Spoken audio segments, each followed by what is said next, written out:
Eddig a megbízásaim során minden alkalommal a kezdés az elég jól sikerült. Több alkalom volt, ugye ezek általában komoly szervezeti bemutatással kezdődnek, ahol az embert végighordozzák, akár egyenként, akár a vezetőségen és a kollégákhoz beviszik, vagy pedig összehívnak egy szervezeti gyűlést és ott mutatnak be.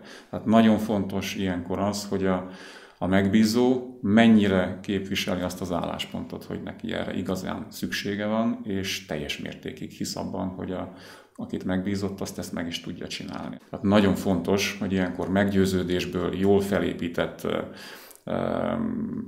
beszéddel, nagyon jól felépített módon, profin legyen ez prezentálva a szervezet felé. Ha ez így csinálja a megbízó, nagyon-nagyon megkönnyíti a dolgot, hiszen azokat az akadályokat sokkal könnyebben le lehet küzdeni, amik amúgy is állandóan jelen vannak. Tehát az emberek félnek a változástól, félnek az újtól, hogyha fölülről érzik a bizalmat ezekkel a változásokkal szemben, és az akaratot, nagyon fontos, hogy akaratot is érezzék, akkor nagyon-nagyon könnyű dolga van az embernek. Nekem több ilyen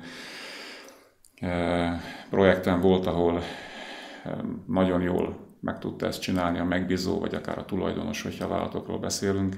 Én úgy gondolom, hogy ez a legfontosabb.